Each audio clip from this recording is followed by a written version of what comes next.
منذ حصول هجمة 11 سبتمبر عام 2001 التي أسقطت برجي التجارة العالميين، ربطت وسائل الإعلام والسياسيون مفهوم الإرهاب بالإسلام، بحيث لم يكن ممكنا تصور منظمة إرهابية غير إسلامية، مع أن بعضها قد يكون أكثر تطرفا ووحشية من تنظيم القاعدة الذي قام بالهجمات، وحتى من تنظيم الدولة التي يتصدر العناوين هذه الأيام. في هذا الفيديو نرصد لكم أبرز 10 منظمات إرهابية لا تمت للإسلام بصلة.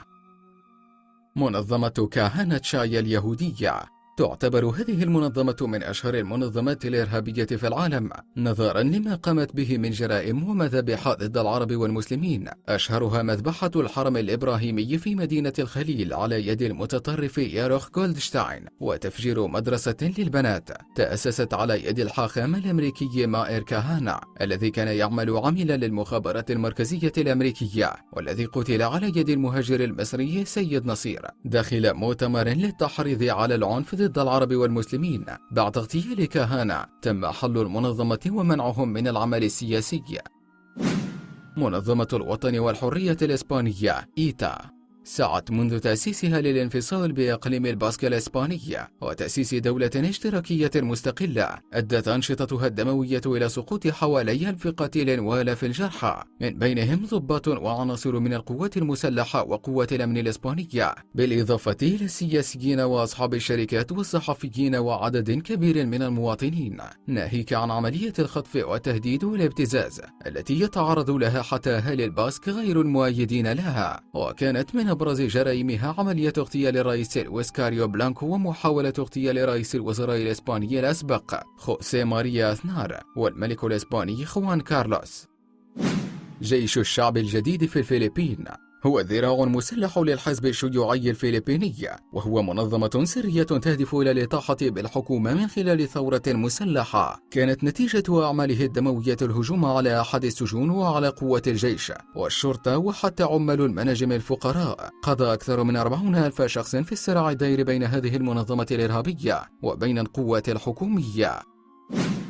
القوات المسلحة الثورية الكولومبية فارك هو الجناح العسكري للحزب الشيوعي الكولومبي الذي دخل في حرب استمرت لفترة طويلة مع الجيش الكولومبي، وكان من أبرز وسائلهم السيارات المفخخة وقنابل الغاز المتفجرة والعمليات الانتحارية وخطف الرهائن، وكان نتيجة حروبهم مقتل أكثر من 460 عسكريا كولومبيا بالإضافة إلى آلاف المدنيين. منظمة الدرب المضيء في البيرو. في بداية الثمانينات بدأ العمل العسكري للدرب المضيء في منطقة آياكاشو التي تعد المعقل الرئيسي للماوين. انتشرت الحركة في العديد من المناطق منها جبال الانديز منذ تأسيسها، وهي تعمل على الإطاحة بالحكومة البروفية واستبدال دولة ماركسية بها. كان نتيجة العنف المسلح الذي انتهجه مقتل 31,000 شخص وتضم أكثر من 4,000 مقاتل. جيش الرب الأوغندي. تنظيم أوغندي متمرد يقود منذ نحو 20 عاما حربا على الجيش النظامي بهدف إسقاط نظام الحكم في البلاد. تأسس عام 1986 على يد سيدة تدعى أليسوما وتلقب بلاكوينا. يعرف عناصر جيش الرب بضفائر شعرهم الطويلة وبسكاكينهم المعروفة باسم بانجا، كما يعرفون في القرى التي يهاجمونها باسم تونغ تونغ أي اقطع اقطع. في منتصف تشرين الأول أكتوبر 2011 أعلن الرئيس الأمريكي باراك أوباما إرسال مئات جندي إلى أوغندا للمساعدة في محاربة جيش الرب. اتهم من قبل الأمم المتحدة بقتل قرابة 100,000 شخص وخطف أكثر من 60,000 طفل خلال 27 عاما. رابطة الدفاع أليستر هي مجموعة مسلحة في إيرلندا الشمالية تهدف إلى حماية المسيحيين البروتستانت من المسيحيين الكاثوليك، وهي من أشد المعارضين للوحدة بين الشمال الإيرلندي والجمهورية الإيرلندية، وهي مسؤولة عن مقتل 259 كاثوليكيا وتم القضاء عليها عسكريا في عام 2007. شينريكيو في اليابان. تعرف بطائفة يوم، وهي من أعنف المنظمات في تاريخ اليابان، واعتمدت على مزيج من المعتقدات المسيحية واليوغا. وفي عام 1992 قام مؤسسها ساهارا بالادعاء بأنه المسيح، واكتسبت شهرة دولية في عام 1995 عند قيامها بالاعتداء على شبكة المترو في طوكيو مستخدمة غاز السارين، وقد قتلت 13 شخصا، كما قاموا بالتخطيط لاغتيال بعض الشخصيات البوذية.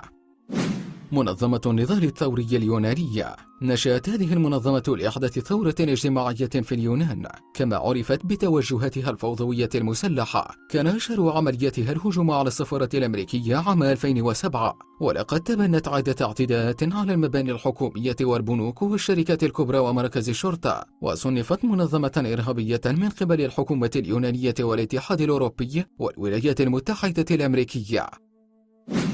الجيش الجمهوري الإيرلندي منظمة عسكرية سرية تسعى لتوحيد جمهورية إيرلندا المستقلة في إيرلندا الشمالية. كان نتيجة الصراع مع المملكة المتحدة إعداد الكمائن والتخطيط للاغتيالات وإلقاء القنابل في إنجلترا وكذلك في إيرلندا الشمالية. ومن أبرز الجرائم التي قاموا بارتكابها تفجير بلدة إيماك التي قتل فيها حوالي 29 مدنيا وجرح 220 آخرين. شكرا على المشاهدة. إن أعجبك الفيديو سجل إعجابك، ولا تبخل باقتراحاتك للفيديوهات القادمة، كما لا تنسى الاشتراك في القناة لتصلك فيديوهاتنا اليومية.